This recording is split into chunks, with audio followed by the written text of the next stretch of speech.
Has your eBay dropshipping store been flagged after January 20th of 2020? Well, if so, then you're not alone. If you've been looking in the Facebook groups or if you have any experience with eBay dropshipping in general, you've been seeing a lot of people complaining about getting their account flagged on January 20th of 2020 and really not being able to bounce back from it. And I've seen a lot of people complaining. I've done my research and I've realized that a lot of them are all doing the same mistakes that I've taught on my YouTube channel for over a year not to do, and just in order to avoid getting your account flagged. So in this video, I'm going to go over those mistakes that people are making and why I think everybody got flagged on January 20th. If you like the sound of this video, please be sure to give this video a thumbs up. Let's get it out to everybody that possibly could have gotten their account flagged, and to help anybody that doesn't have their account flagged right now avoid getting it flagged in the future. And also, please be sure to subscribe to this channel, and when you do, hit the bell notification.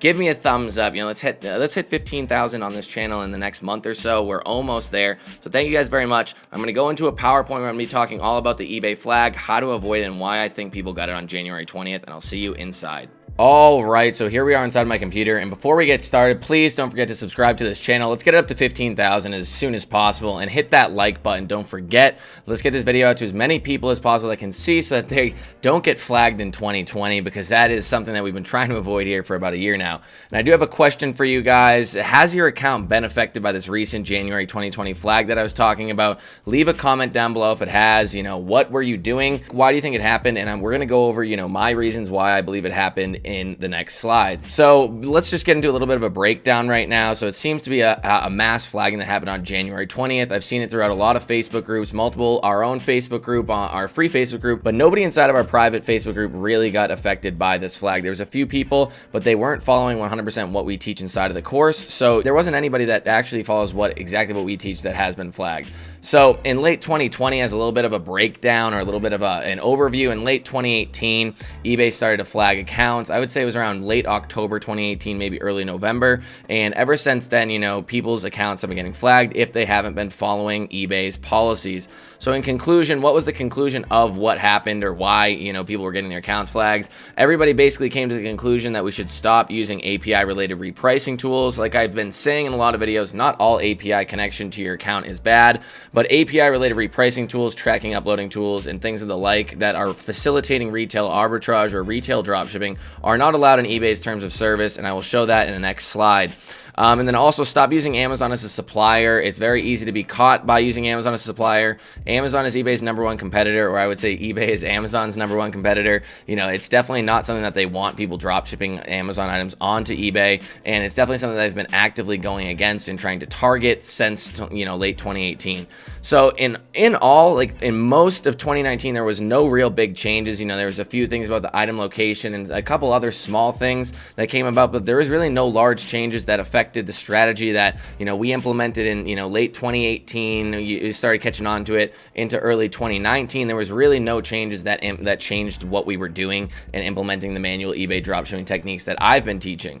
So first off, for any of you that are new or haven't seen this before, I've made videos on this in the past, but let's just do a quick overview on how to know if your account is flagged, because not everybody knows, and some people are getting into this in different steps and points throughout their journey here.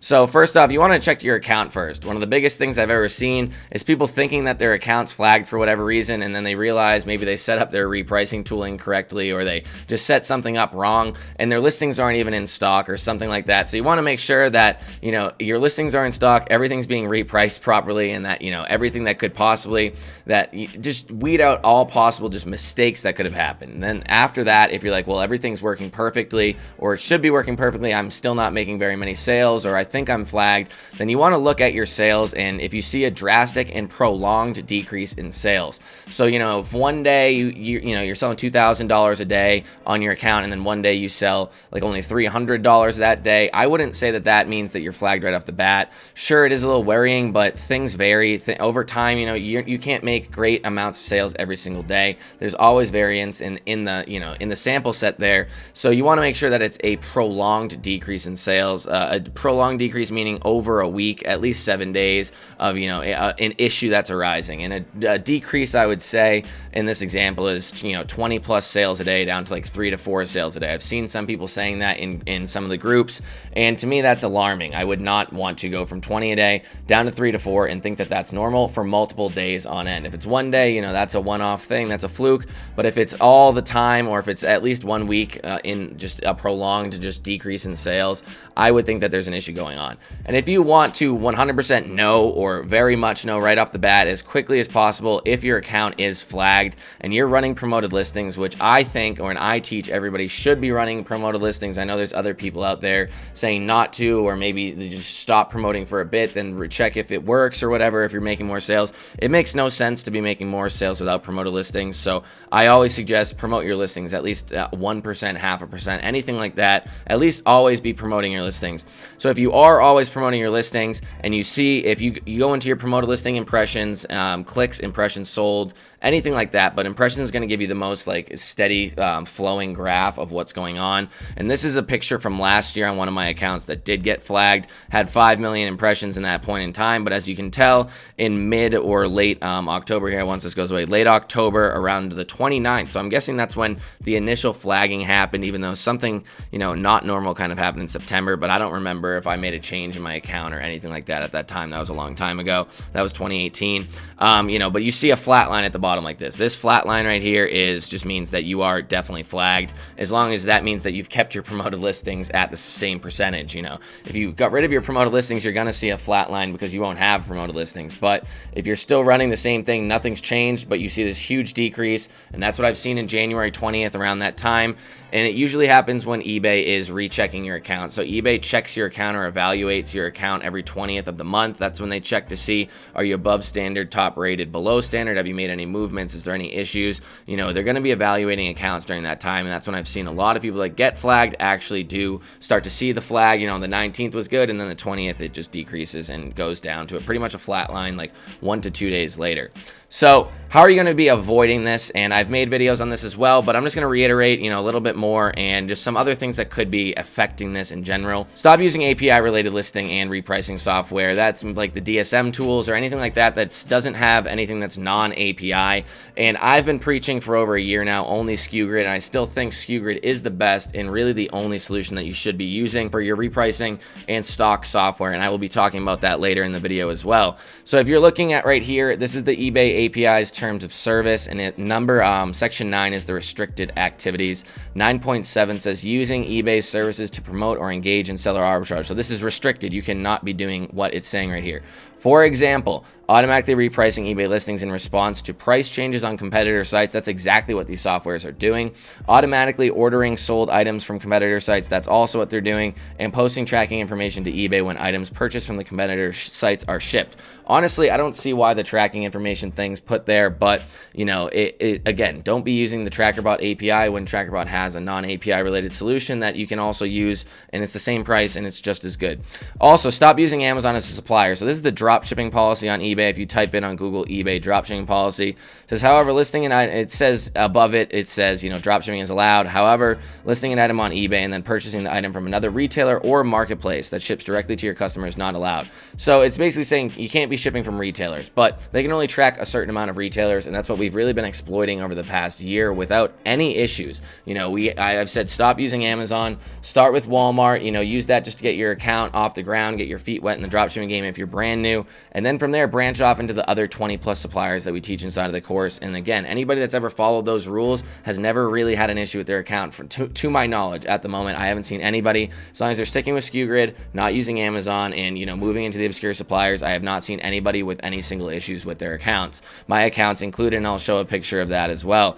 So this activity that doesn't follow the eBay policy could result in a range of actions, including but not limited to administratively ending or canceling listings. I haven't seen anybody really get affected that way with the administratively ending or canceling listings, but I have seen one thing that they don't really talk about here is, an email that says, you're not allowed to be top rated, you lost your top rated status or whatever. Whether they take that away or not, that's an email that you do not want to be getting, because that means that your account is literally being looked at by eBay as a dropshipper because you're breaking the policies. I've never gotten that email. I've never gotten that email on accounts that I've been following my own policies on back in the day when, the first round of flaggings came about. Yeah, everybody got that email because we weren't doing it properly. So hiding or demoting all listings. So this is the big one here. Hiding or demoting all listings from search results. That's what being flagged is. So hiding or demoting all listings. If they're hiding it, this is what's happening. You're getting less impressions, less people are seeing it. It's a downward curve. Lowering seller rating. Oh, so that is the top rated thing. They'll lower you from top rated down to above standard or whatever. They won't give you top rated. Buying, losing your buying or selling restrictions. Having buying and selling restrictions. I don't think that really happens that much. Or loss of buyer or seller protections and account suspension. That's a little drastic. I haven't seen very much of that, but the lowering of the seller rating and the hiding of all the listings, that's clearly evident. Again, use more obscure suppliers or wholesale suppliers. And this is a graph I showed on the live that I did on Friday or last week. And you can tell, there's this weird thing that's been happening on the promoted listings on almost every account that I've seen, where it shows 0 on the first day. So if you get rid of that, that's just an anomaly. That's just a blip in the radar. And then there's this weird thing that happened on like January 28th, 9th and 30th, where the impressions show extremely high.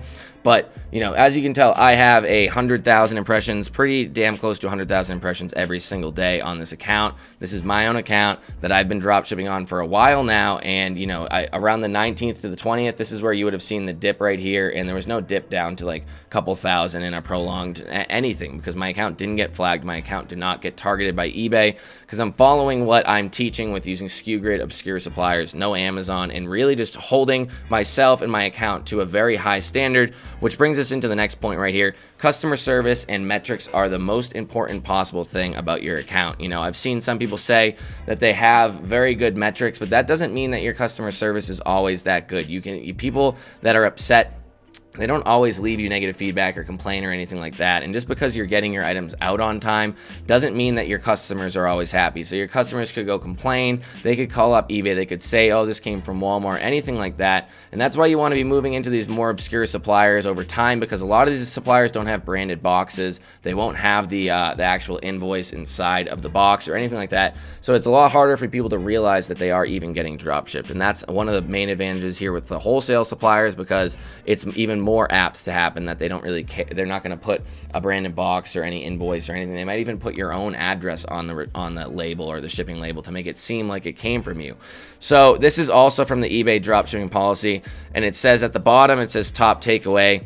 If you use dropshipping, you're still responsible for the safe delivery of the item within the time frame you stated in your listing and for the buyer's overall satisfaction with their purchase. So you need to be having great customer service to make sure your customers are satisfied, but also you need to be putting systems in place to be able to tell if your items are actually getting delivered. Again, you're not the one physically sending out these items, so if you're not keeping track of these tracking numbers, or at least looking at some of these items and making sure that they go all the way from shipped to in transit to delivered, some of them could have been lost, some of them could have been sent back. There's endless issues that could happen. And if you're doing that, or if that issue arises, yes, it does happen. But that, on top of the drop shipping, on top of the fact that you're using retailers, on top of all sorts of other things, it's just adding and it's snowballing to effect where eBay will most likely be looking at your account if there is a complaint. And if they look further into the account, then they're most likely going to realize, hey, this account's drop shipping from retailers. We're going to flag them the next time around. And that's what we want to avoid here. You want to be avoiding an overall just like snowball effect of multiple different things that could get you flagged. It's not just one definite one thing that's going to get you flagged. It could be the API related software, but after that, it's more of a snowball effect. So what to do if it happens? What happens if you get flagged? First off, just stop selling on that said affected account. There's no point. Your account's not going to get unflagged, and you're most likely going to be hemorrhaging money if you continue to try to run down that path and go that way. I haven't seen very many people keep a profitable store, and even if it is profitable, it's not profitable at a very large degree, to the point where the work that you're putting into it or your VAs are putting into it is worth the extra, $500 profit you're making a month when you're selling, or you have tons of items up and you're spending all this money on software to facilitate holding that many items. It's really not worthwhile to be, running on a flagged account. Just cut your losses. I know maybe you built this account up, you have tons of feedback on it, but just cut your losses. It's business. You can't be emotional in business. And one of the biggest things is to know when to cut your losses. And that's it. Just if it's flagged, it's not coming back. Just make a new account.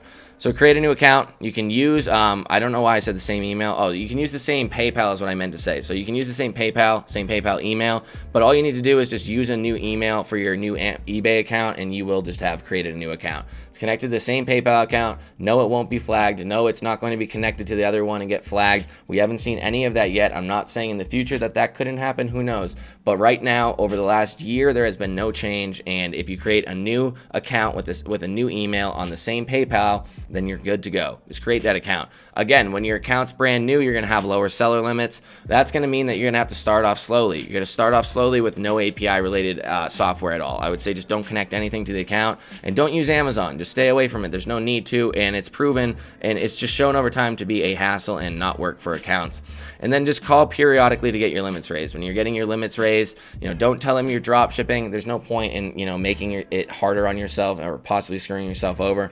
Say I'm doing wholesaling, anything like that, and then just get your limits raised slowly over time. Start slowly raising your account. I did a video about 2 weeks ago on how to just scale your account over time slowly to make sure that you're not going to get stuck or get MC011 or anything like that. Again, I've never gotten MC011, but I haven't grown a new account since around May.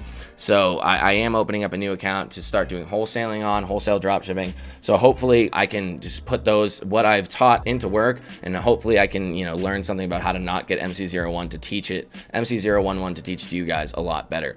So from there, what software can you use? And this is one of the biggest things. There's people out there saying don't use any software. There's no point in not using any software if you can still use software. Like this software is clearly not affecting your account. If you're getting 100,000 impressions a day from your promoted listings or anything like that, there's clearly tons of people that would be benefiting from this software. And there's tons of people that are seeing your items out there. I've had multiple accounts selling $2,000, $3,000 a day for an extended period of time using this software. This is non-API related software. And first off, you want a non-API software that's repricing software that's utilizing the file exchange. So the file exchange utilizing repricer, and I recommend using SKUGrid. Yes, it is complicated, but I also did re-update 14 new videos inside of my eBay dropshipping course on how to use it. Once you learn SKUGrid, it's a little daunting when you first get started, but once you learn it, I can guarantee you it's going to be the best one out there for you because it's the most versatile out of any single possible software, and there's so many different suppliers. All the other repricing tools out there only have like Amazon, Walmart, Home Depot, and like a couple other suppliers. That's really limiting you, and that's not giving you the ability to use the obscure suppliers that I'm talking about in the course or anywhere, going out of your way to find these obscure suppliers. You can only really find them on SKUGrid because it has the most suppliers. If you want to be doing listing, using a listing software, again, I just suggest using, going by hand or using virtual assistants when you first get started. But non-API file exchange utilizing listers, I recommend SKUFetch, mainly because it's connected to SKUGrid. So once you list through SKUFetch, it should automatically connect to SKUGrid, and everything will work perfectly. You can have some decently nice templates, and it works, it works pretty well. And again, with 400 different obscure suppliers. After that, spot and paste. This is going to speed up your ordering. And all of these tools, there are coupon codes down in the description below. They are affiliate links, but you will get discounts in some way, shape, or form on all of them if you do choose to use it. I would appreciate it if so. So spot and paste is going to give you just quicker ordering ability. You're going to be copying and pasting addresses a lot easier, and you can program it to any website possible. So not a lot of people realize that if you're using these obscure suppliers, you can program it to any website that you want. And then TrackerBot non-API. Again, this is not 100% necessary, but if you want to, outsource or stop uploading all these trackings by hand over time, once you start making a lot of sales, it's only like $25 or $20 a month. It's definitely worthwhile. So that's all you really need. You need SKUGrid, spot and paste, TrackerBot, and Zik Analytics. That's for item research, but that's not what I'm talking about in this video. And then are all API connections bad? I wanted to go over it. No, they're not. There's other software out there that isn't facilitating retail arbitrage, like QuickBooks can connect into eBay and do your taxes for you. You're not going to get flagged because of that. There's tons of software that connects into eBay's API that you won't get flagged for. But again, it's really just an overarching, what is this niche? The niche we're in is eBay retail dropshipping, retail arbitrage. And so just for an overarching blanket statement. You just say don't use API related repricers or tools like that, because that's what these tools are doing. They're facilitating retail arbitrage. So in conclusion, please stop using automated repricers. Anything out there where you have to accept that it's connecting to your eBay account means that it's connecting into the API, and that is just a software that's going to get you flagged. You're not going to see it right away. You're going to be smooth sailing. You're going to think this is the greatest thing ever, and then 2 to 3 weeks later, you're going to get flagged, I can guarantee you. So stop using Amazon completely. Like I said, you can start off with Walmart, but move into more obscure suppliers. There's over 400 suppliers on SKU Grid. I've provided over 20 inside of my course, and there's no excuse. The only reason why you're still using Walmart and Amazon is because it's easy and you're most likely too lazy to go and look for another supplier. Move towards obscure suppliers / wholesalers. Again, the ultimate goal is to move towards a lot of more wholesale in the future. But again, I'm not stopping retail arbitrage. My accounts are still working perfectly fine. I showed you the promoted listing impressions from one of my accounts, and there's no issue at the moment.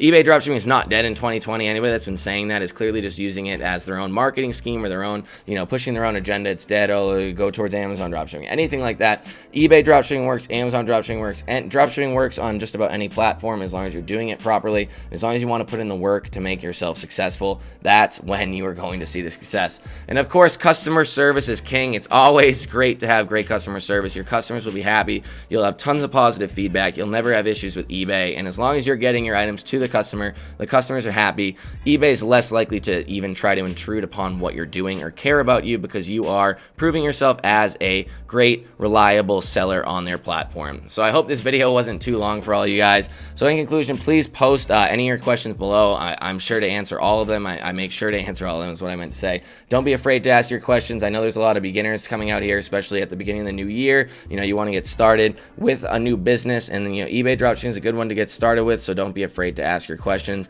If you found this video helpful, like I said, please be sure to subscribe. Smash that like button. When you subscribe, also hit the bell notification. It's the only way you will get notified of any updates or any videos like this on YouTube. I believe you will get an email about it.